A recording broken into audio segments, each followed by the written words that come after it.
Hi, good afternoon mga kaibigan. Ito na naman ang inyong kabalitaktakan, si Richard Malaped Torino. Today is January 13, 2026. It's 3:05 in the afternoon. Sa ngayon, pag-uusapan natin yung mga huling kaganapan, yung mga sariwang pangyayari, lalong-lalo na dyan sa Metro Manila. Lately, naririnig natin na yung kampo ni Vice President Sara Duterte ay parang umaasa sila that anytime soon the President Bongbong Marcos will be stepping down dahil nga ito ina-anticipate nila na tatalikod, magwi-withdraw ng support itong Armed Forces of the Philippines natin, itong Philippine National Police.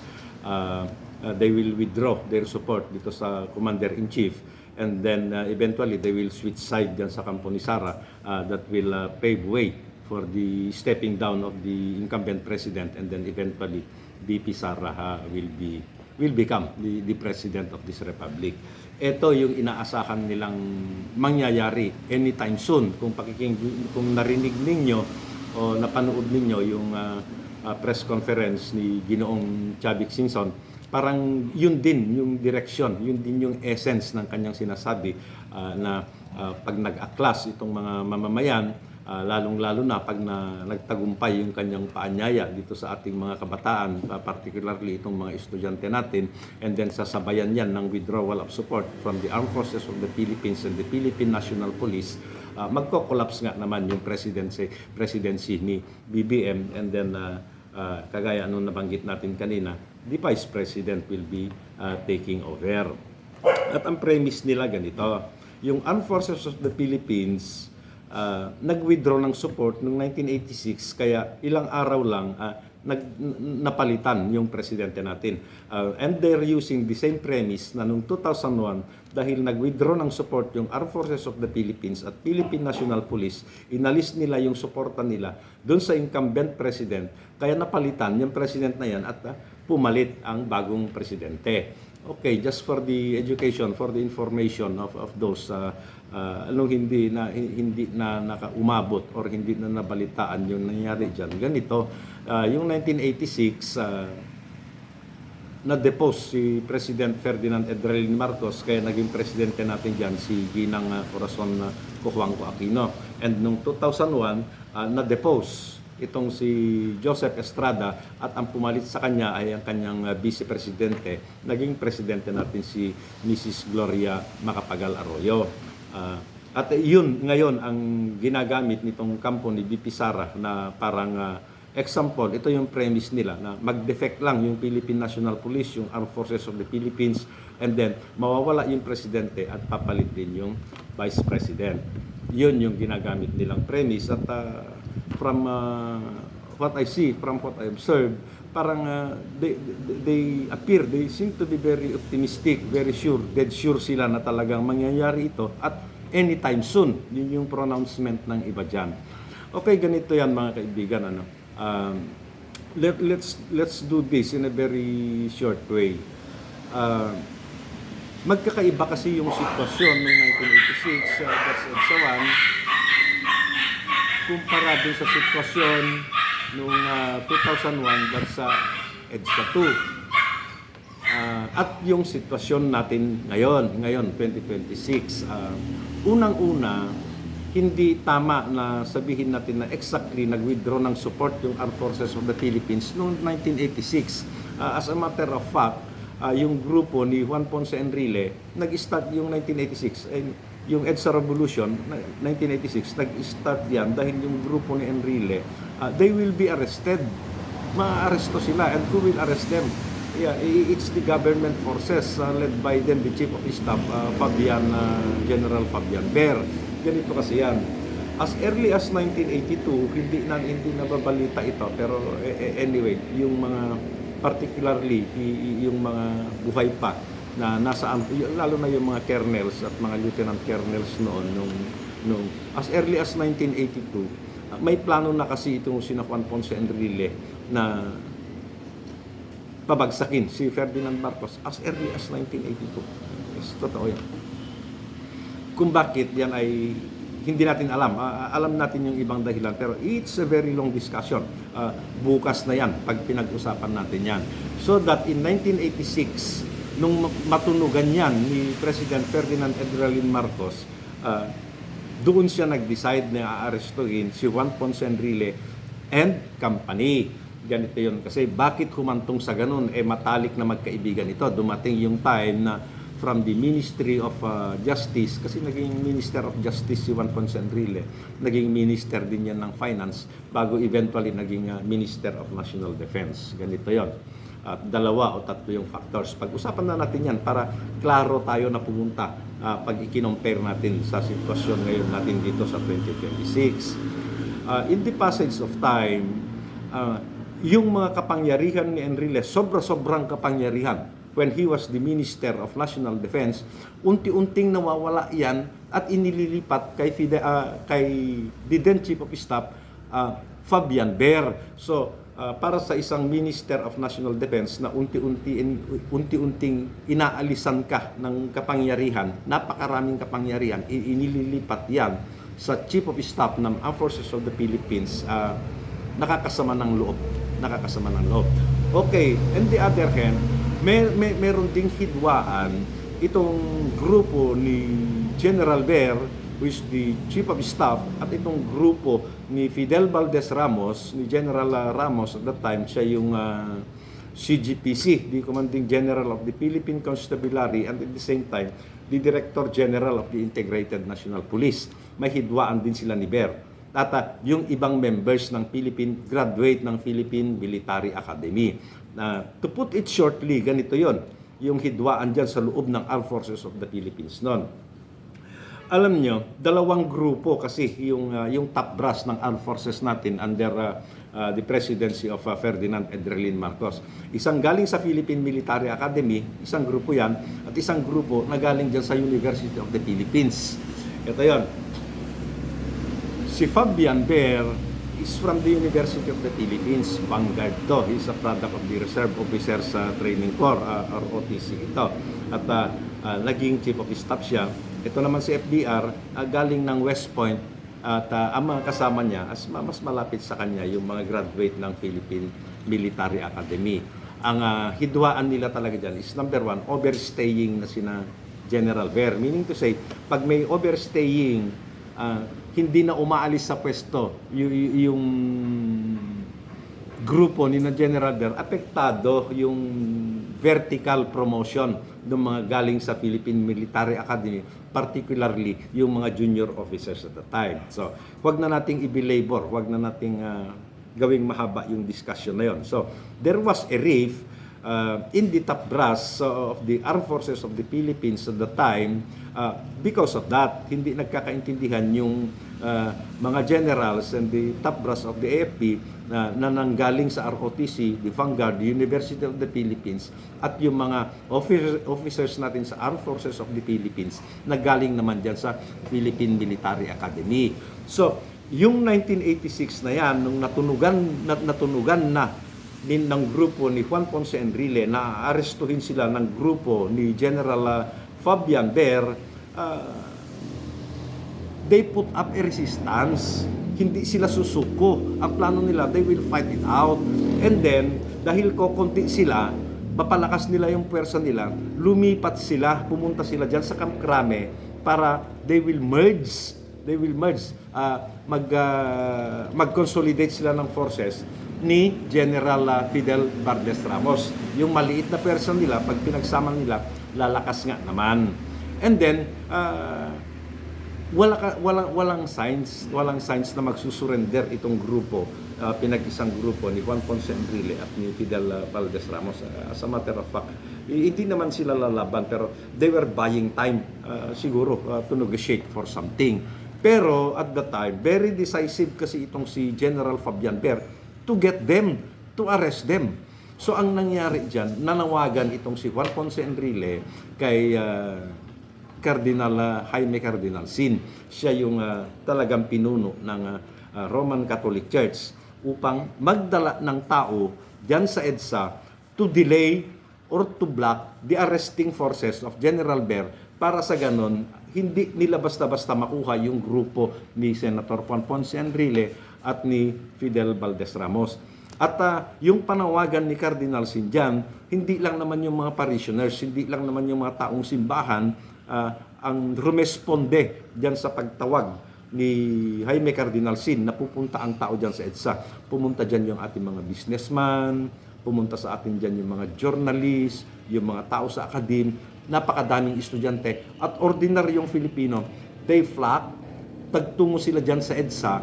Ngayon, hindi sila maaresto ng tao ni General Ver, and yung dami ng tao na yan eventually led to the downfall of Marcos, kaya naging presidente si Corazon Juanco Aquino at Vice President si Doy Laurel. That's the summary. Alam nyo, napakagandang pag-usapan ito. Kaso nga lang, napakahaba ng mga pangyayari dyan. So, yun. Hindi naman talaga buong Armed Forces of the Philippines ay nag-withdraw ng support kay Ferdinand Edralin Marcos at the time. Fraction of the armed forces ay aarestuhin, kaya nagrebelde sila. Hindi sila sumuko, pero may mga taong nag-rescue. Dito sa grupo ni Juan Ponce Enrile, hindi sila talaga dyan. Yung tao, yung Pilipino, it's the masses na talagang key player dyan sa 1986 EDSA Revolution. And it's bloodless. Totoo yun, bloodless. Naging sikat ang Pilipino dyan dahil nangyari, napalitan natin yung presidente na walang dumanak na dugo. Ang nangyari naman dito sa EDSA 2 is baliktad. Hindi plinano ito. Kasi unang-una ganito, there was an impeachment process, impeachment trial ongoing. Kaso nga lang, nakita ng mga Pilipino na talagang tatahiin at gagawan ng paraan yung mga senador na loyal kay Joseph Estrada na hindi siya makonvict kasi the story of one envelope na napag-usapan na natin ito. So nung makita talaga ng mga mamamayan, makita ng mga Pilipino na talagang parang lokohan na yung nangyayari diyan sa impeachment trial, ang tao pumunta diyan sa EDSA. Hindi nagtawag si Gloria Arroyo na hindi sila nanawagan sa armed forces na bumaliktad na kayo o hindi kagaya ngayon. Tao ang kusang pumunta doon, spontaneous ang tawag natin doon. Nag-ipon-ipon sila doon dahil sobrang tao talagang nakita ng Armed Forces of the Philippines na gusto ng tao. Uulitin ko, nakita ng Armed Forces of the Philippines na gusto na talaga ng tao na mawala si ERAP. That's why under the command of General Angelo Reyes, who was then the Chief of Staff, nag-withdraw siya ng support. And then at the same day or the following day, the Chief of the Philippine National Police under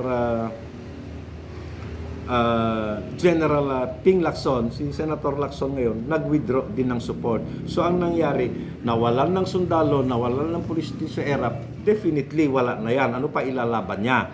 So umalis si ERAP, pumalis sa kanya yung kanyang Vice President, naging Pangulo ng bansa si Gloria Macapagal Arroyo. Ito ngayon yung ginagamit ng kampo ni Sara Duterte na inaasahan nilang mangyayari din. Pero tandaan nyo, etong EDSA 2, nauna yung tao dyan sumunod lang yung armed forces. Pero itong inaasahan ng kampo ni na Chavit Singson, ni na DDS, kung mangyari man na mapababa si Bongbong Marcos, kasi mangunguna yung armed forces. Sabi nila, ang dali nung 1986, ang dali nung 2001. Yes, I agree, napakadali. Pero yung sitwasyon ba ngayon, 2026, ganun kadali para mapag-withdraw nyo ng support yung Armed Forces of the Philippines under General Browner? Ganun ba kadali para mapag-withdraw nyo ng support itong Philippine National Police under General Nartates? I don't think so. I don't think so. Hindi ganun kadali. Why? Iba yung sitwasyon ng 86, iba yung sitwasyon ng 2001, iba rin yung sitwasyon natin itong 2026. Now, so opinion ko lang mga kaibigan, kung magbibigay ako ng opinion, bakit hindi ganun magiging kadali para mag-withdraw ng support itong AFP at PNP? Number one, ganito yon. Sino ba ang papalit? It's VP Sara. Alam nyo, yung Armed Forces of the Philippines, isa sa major concern, isa sa major problem na hinaharap niya yan is the West Philippine Sea. Hindi basta bibigay yan, hindi naman basta susuko yung Armed Forces of the Philippines natin dyan. Maski pa sabihin natin mas powerful, mas malaki, mas malakas yung China, hindi mo basta mapapasuko yung AFP dyan. At alam nila na itong kampo ni Sara Duterte ay pro-China. Hindi mo basta-basta hindi basta tatalikod ngayon yung Armed Forces of the Philippines para umalis si Marcos at ang papalit dyan ay presidente na pro-China. Ang problema ng Armed Forces of the Philippines natin, isa sa problema nila is paano depensahan yung West Philippines natin. That's one. Kaya hindi sila basta-basta aalis kay Marcos at magiging presidente si Sara. Number two, ganito yon. Without prejudging, in fairness to Vice President Sara Duterte, may issue ka kasi sa intelligence fund. May issue ka sa intelligence fund, contingent confidential funds. Way back nung mayor ka pa ng Davao City, nung naging vice president ka na, and at the same time, naging secretary ka ng education. We are talking about intelligence fund. Alam mo, pag hindi yan properly liquidated, properly accounted, saan mo ba ginamit yan? Alam mo, yung Armed Forces of the Philippines, of course, hindi naman sila mas mataas sa Office of the Vice President. Hindi naman sila mas mataas doon sa Secretary of Education. Pero intelligence kasi yan, saan mo ginamit? The use, the utility, yung paggamit sa intelligence fund, pera yan ng gobyerno, has something to do with national security. At pag ang pinag-uusapan natin ay national security, at the forefront is the Armed Forces of the Philippines, kasama niya dyan yung Philippine National Police, and so forth and so on.